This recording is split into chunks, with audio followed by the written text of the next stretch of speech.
Channel. तो आज की इस वीडियो में हम चैप्टर नंबर 5 साइंस का कंपोनेंट्स ऑफ फूड का पार्ट 4 पढ़ने वाले हैं। अब पार्ट 3 में हमने बैलेंस डाइट और बेनिफिट्स ऑफ विटामिन के बारे में पढ़ा था और आज के इस वीडियो में हम काउंटिंग कैलोरीज और आगे के टॉपिक्स पढ़ने वाले हैं। ठीक है, तो देखो, counting calories is the practice of tracking the number of calories consumed through food and beverages to manage weight, ensure balanced nutrients और अचीव स्पेसिफिक डाइटरी गोल्स। अब सबसे पहले काउंटिंग कैलोरीज पढ़ने से पहले कैलोरीज क्या होता है? कैलोरीज एक यूनिट होता है जिससे हम हमारी एनर्जी, हमें जो भी फूड खाया उससे कितनी एनर्जी वैल्यू, कितना एनर्जी का अमाउंट हमें मिला, वो मेजर करने के लिए हम कैलोरीज यूज करते हैं। ठीक है, अब काउंटिंग कैलोरीज मतलब क्या? वो हम जो भी प्रैक्टिसेस करते हैं, जो भी खाते हैं हम डेली लाइफ में, उसकी नंबर ऑफ कैलोरीज, कितनी हमने कंज्यूम की, कितनी हमने नंबर ऑफ कैलोरीज खाई, वो बताता है। और हमारा जो वेट है उसको मैनेज करता है वो कैलोरीज, और हमारा जो न्यूट्रिशन का बैलेंस है वो भी मेंटेन करता है।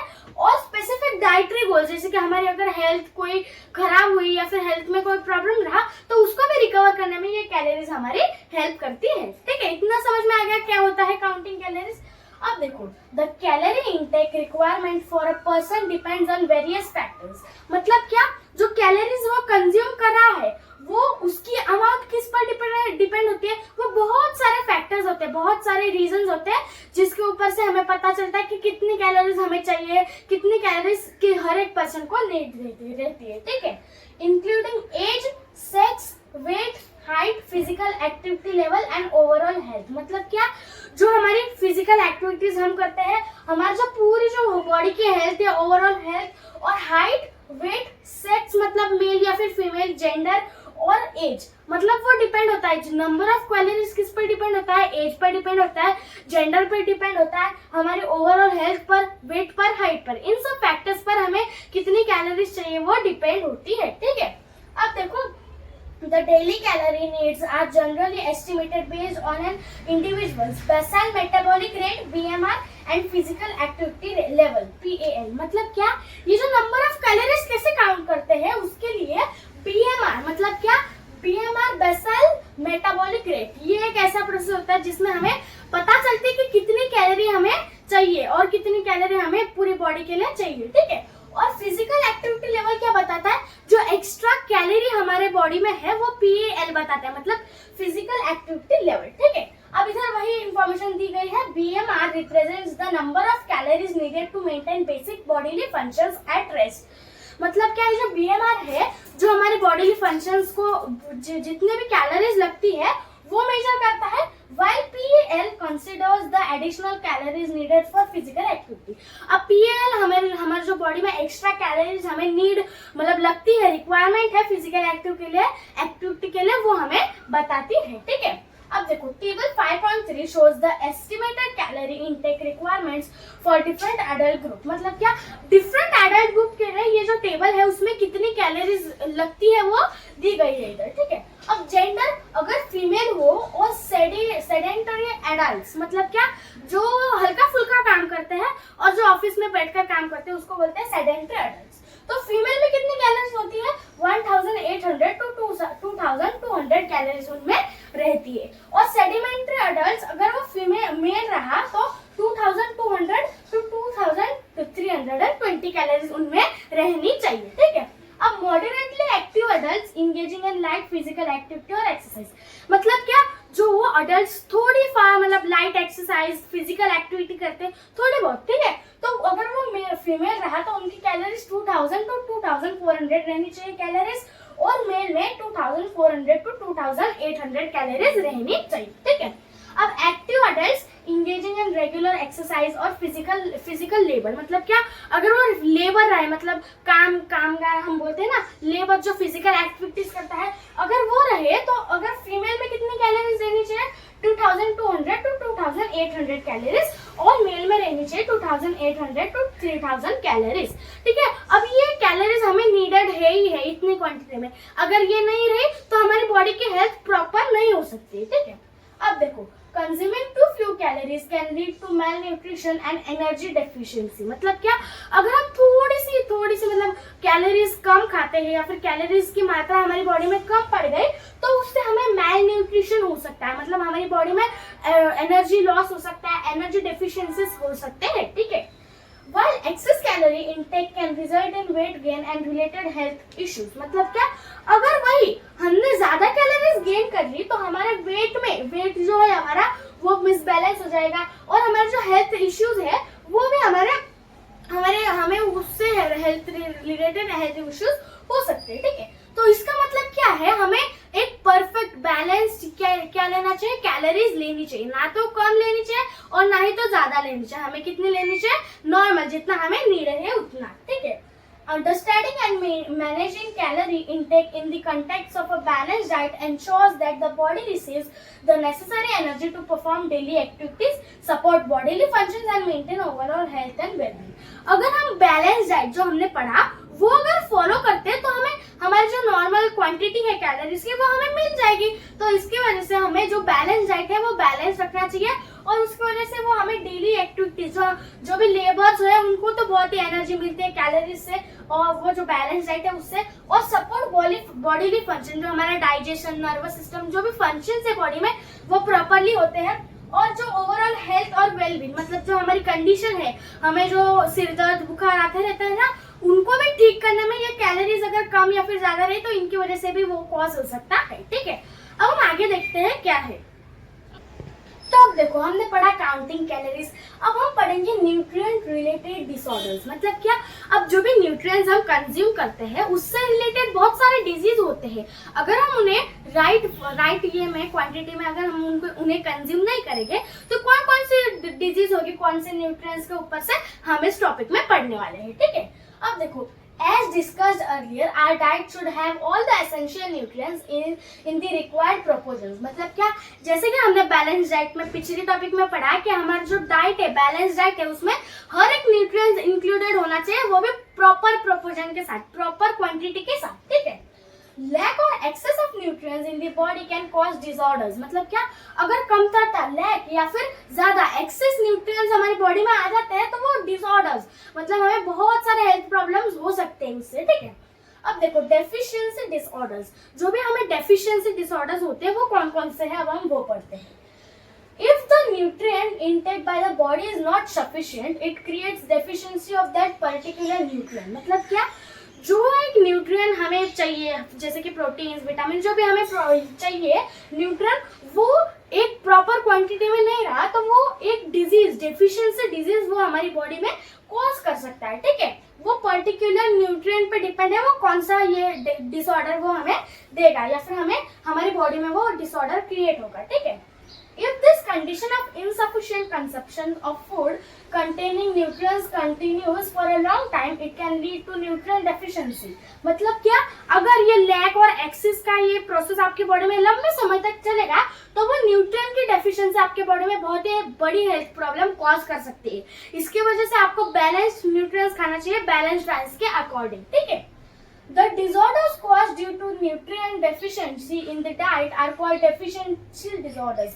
मतलब क्या, न्यूट्रिएंट डेफिशिएंसी में जो भी डिजीज कॉज होते हैं उनको हम बोलते हैं डेफिशिएंसी डिसऑर्डर्स। डिसऑर्डर मतलब क्या, जो वो एक ऐसा ये रहता है, एक ऐसा पीरियड रहता है जिसमें हमारी बॉडी एक प्रॉपर ये मतलब प्रॉपर इसमें नहीं रहती, हमारी बॉडी को हम फील नहीं करते अच्छा, हमें ऐसे नॉर्मल ये फीवर वगैरह होते रहते हैं। ठीक है, अब देखो इधर कुछ दिए गए हैं डिसऑर्डर्स, वो हम पढ़ते हैं। ठीक है, A person suffering from simple goiter। Goitre मतलब क्या, आप इस पिक्चर में देख सकते हो, ये गर्ल की जो नेक है उसमें स्वॉलिंग, मतलब ऐसे एक स्वॉलिंग आ गई है, तो ये न्यूट्रिएंट की वजह से कॉज हो रहा है ये। ठीक है, तो इसकी वजह से आपको प्रॉपर न्यूट्रिएंट्स लेना चाहिए।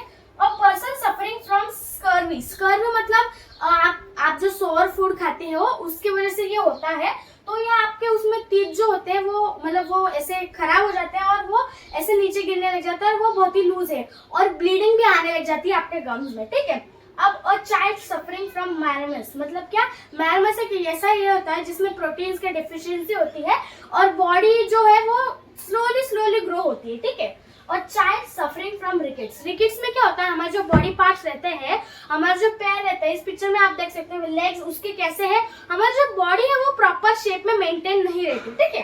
अब हम देखते हैं वन बाय वन कौन कौन से डिजीज है।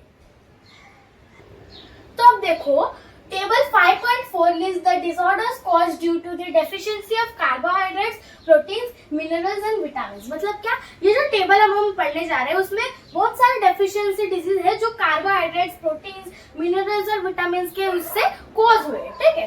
अब देखो न्यूट्रिएंट्स, अगर हमें प्रोटीन्स की डेफिशिएंसी रही तो कौन सा डिसऑर्डर होता है, क्वेशियोर-कोर। मतलब क्या, क्वेशियोर-कोर ये एक टाइप ऑफ डिजीज होता है, उसके सिम्टम्स मतलब वो डिजीज हमें हुआ है उसके सिम्टम्स, उसके साइंस क्या क्या है अब हम वो देखते हैं। Thin limbs, bloated belly due to swelling of liver, sleepiness and slow growth. मतलब क्या, ये जब ये हमें क्वेशियोर-कोर होता है तो हमारे जो लिम्स रहते हैं, हाथ, लेग्स और जो हैंड्स रहते हैं वो ऐसे थिन हो जाते हैं, पतले पतले हो जाते हैं, और हमारा जो बेली, हमारा जो ये रहता है स्टमक, उसका शेप क्या हो जाता है, ऐसे स्वेलिंग वो ऐसे नीचे लटकने लग जाता है। क्यों, क्योंकि हमारा जो लीवर है उसमें स्वेलिंग मतलब जो, जैसे मैंने आपको बताया गोइटर का कैसे स्वेलिंग होता है, वैसे ही वो ऐसे स्वेलिंग हो जाता है लीवर में। और स्लीपलेसनेस मतलब क्या, आपकी नींद हुई है लेकिन तभी आपको लगता है कि हमारी नींद पूरी नहीं हुई, ठीक है। और स्लो ग्रोथ, उसमें भी स्लो ग्रोथ होती है, ठीक है। अब नेक्स्ट है कार्बोहाइड्रेट्स, फैट्स एंड प्रोटीन्स। अब कार्बोहाइड्रेट्स, फैट्स और प्रोटीन्स की अगर डेफिशिएंसी हुई तो मैरेमस होगा। आपने पिक्चर में देखा होगा उसकी जो ये थे मतलब स्केलेटल्स उसके सब दिख रहे थे और वो बहुत ही थिन थे, उसके लिम्स भी थिन थे और उसके जो ग्रोथ थी वो भी बहुत ही स्लो थी, ठीक है। अब उसके साइंस और सिम्टम्स क्या है, सीवियर मसल वेस्टिंग। मसल जो है हमारी बॉडी में वो ज्यादा नहीं, मतलब वो वेस्ट होती ही जा रही है, ठीक है। स्टंटेड ग्रोथ मतलब क्या, उसकी जो ग्रोथ है वो बहुत ही स्लो हो रही है वैसे, ठीक है। अब नेक्स्ट है मिनरल्स। मिनरल्स की अगर डेफिशिएंसी रही तो देखो, मिनरल्स में कैल्शियम की अगर डेफिशिएंसी रही तो हमें बोन एंड टीथ डीके मतलब सड़ जाना, आपको पता है ना, दांत और हमारे जो बोन्स है वो सड़ जाती है कैल्शियम की डेफिशिएंसी के वजह से, ठीक है। उसमें सिम्टम्स क्या है, weak bones and tooth decay मतलब टूथ ऐसे पूरे सड़ जाते हैं, और वीक बोन्स हमें वीक फील होने लग जाता है वैसे, ठीक है। अब मिनरल्स में आयोडाइन की अगर कमी हुई तो हमें सिंपल गोइटर, अब आपने पिक्चर में देखा होगा वो गर्ल के नेक में एक स्वेलिंग थी, स्वेलिंग ऐसे सर्कुलर शेप में स्वेलिंग थी, ठीक है। तो वो एक सिम्टम है। Swollen glands in the neck sluggish मतलब क्या, ऐसे आपको घुटन होने लग जाती है नेक में और आपकी नेक स्वोलन हो जाती है, ये सब सिम्टम्स है सिंपल गोइटर के, ठीक है।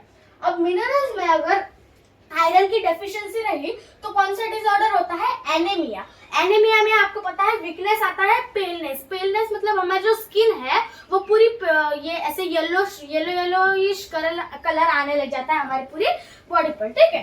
अब अगर विटामिन में vitamin A, retinal, vitamin A को क्या बोलते हैं हम, रेटिनल, उसकी अगर डेफिशिएंसी रही तो वो कौन सा डिसऑर्डर होता है, inability to see in poor light and skin problem. मतलब क्या, अगर लाइट मतलब अगर दिन में तो लाइट रहती है लेकिन रात में अगर लाइट नहीं रही तो हमें दिखेगा नहीं, उनकी जो आईज है वो दिखेगा नहीं, थोड़ी बहुत लाइट में हमें दिख जाता है। लेकिन अगर हमको ये डेफिशिएंसी डिसऑर्डर हुआ होगा इसका विटामिन ए का तो हमें वो दिखेगा नहीं, ठीक है। और स्किन प्रॉब्लम्स भी हमें होने लग जाएगी जैसे कि एलर्जीज वगैरह वगैरह, ठीक है।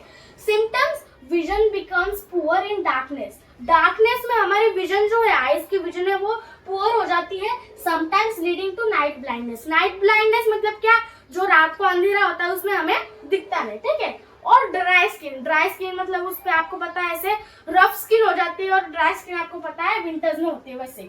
अब विटामिन B1 की थायामिन, तो उससे कौन सा डिसऑर्डर कॉज होता है, बेरी।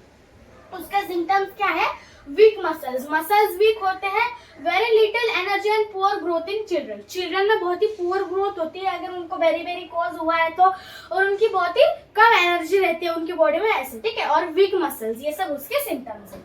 अब विटामिन B2, रिबोफ्लेविन, अब एरिबोफ्लेविनोसिस एंड फोटोफोबिया, अब ये जो डिसऑर्डर्स है वो उसके सिम्टम्स क्या है, क्रैक्ड लिप्स में ऐसे क्रैक आ जाती है, inflammation of the lining of mouth and tongue पे जो लाइनिंग है वो बहुत ही ऐसे ड्राई होने लग जाती है और ऐसे रफ होने लग जाती है, ठीक है।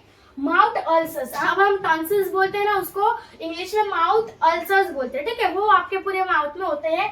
Cracks at the corners of the mouth and a sore throat, मतलब क्या, आप जब हंसते हो या फिर माउथ के ये जो सराउंडिंग पे ना, वो क्या हो जाता है, ऐसे क्रैक्स आने लग जाते हैं लिप्स की तरह, ठीक है। और सोर थ्रोट, थ्रोट जो होता है आपका वो ऐसे सोर होने लग जाता है, मतलब अंदर ही अंदर आपको घुटन होने लग जाती है। Dry and scaling skins, eyes become sensitive to bright sunlight, अगर ब्राइट सनलाइट आई तो आपकी आईज क्या हो जाती है, सेंसिटिव हो जाती है, और आपकी जो स्किन है उस पर स्केलिंग, स्केलिंग मतलब आपने पता होगा ना आपको, ऐसे रफ स्किन हो जाती है, ड्राई स्किन हो जाती है, और उस पर ऐसे रफ अपीयरेंस होता है, उसको बोलते हैं स्केल्स, ठीक है। अब विटामिन B3 नाइसिन की अगर कमी रही तो पेलेग्रा में क्या होता है symptoms, diarrhoea drying of skin and irritability. Diarrhoea मतलब कि आपको कफ वगैरह वो सब होता है ना, उसको हम डियर हो या बोलते हैं। और drawing of skin, skin dry हो जाती है। इरेबिलिटी मतलब हमारी बॉडी में एनर्जी ही नहीं रहती, हमारे जो हम जो कर सकते हैं लेकिन वो हम अब कर ही नहीं सकते, because of the loose motion हमें लग जाता है, ठीक है। अब विटामिन B12 की कोलालाबिन मतलब क्या, ये जो विटामिन B12 है उससे एनीमिया का डिसऑर्डर होता है, और उसमें लैक ऑफ एपिटाइट मतलब क्या, आपकी जो बॉडी के कॉन्स्टिपेशन है, आपकी जो यूराइन है वो क्लीन नहीं होती, और वो पेल स्किन, हाँ इसमें भी पेल स्किन हो जाती है हमारी, और हमारा जो स्टेमिना है वो लो हो जाता है, ठीक है। अब विटामिन C एस्कॉर्बिक एसिड मतलब क्या, ये जो स्कर्वी कॉज होता है ये डिसऑर्डर। अब विटामिन, आपको पता है विटामिन C जो भी सोर थिंग्स रहते हैं जैसे कि लेमन, ऑरेंज, वो सब अगर आपने खाए नहीं तो स्कर्वी कॉज होगा। और उसके सिम्टम्स, ब्लीडिंग गम्स, हमारा जो टूथ है उसमें से गम्स में से ऐसे खून निकलने लग जाता है, ब्लीडिंग होती है हमारे गम्स में से। Wounds take a long time to heal, अगर आपको चोट भी लग जाए छोटे से खरोच तो वो बहुत ज्यादा टाइम लेगा किसके लिए, रिकवर होने में, ठीक है। अब विटामिन D की, मिनरल्स, कैल्शियम एंड फास्फोरस की अगर आपके बॉडी में कमी हुई तो रिकेट्स होता है चिल्ड्रन में, और ऑस्टियोमेलेशिया अडल्ट्स में होता है, ठीक है। अब रिकेट्स में क्या होता है, bones become soft and deform मतलब क्या, बोन्स ऐसे बहुत ही थिन हो जाते हैं और सॉफ्ट हो जाते हैं, ठीक है। और ऑस्टियोमेलेशिया में bone pain and prone to fracture मतलब क्या, सब जो बोन्स रहते हैं उनमें फ्रैक्चर्स आने लग जाते हैं अपने आप ही, और बोन पेन हो जाता है, हमारा जो बोन है उसमें पेन होने लग जाता है, ठीक है। अब विटामिन के, ब्लीडिंग डिसऑर्डर, अब ब्लीडिंग डिसऑर्डर होता है अगर विटामिन के की आपको कमी नहीं हुई तो, ठीक है। Uncontrolled bleeding from wounds, delayed blood clotting मतलब क्या, अगर आपको एक छोटी सी खरोच आई विटामिन के की डेफिशिएंसी के ऊपर वजह से, तो वो क्या हो जाता है, आपकी बॉडी में से वो खून जाता ही रहता है, जाते ही रहता है, वो स्टॉप नहीं होता, क्यों, क्योंकि विटामिन के की कमी है, ठीक है। तो ये था आज के वीडियो के लिए। Thanks for watching this video, please like share subscribe to my channel, bye.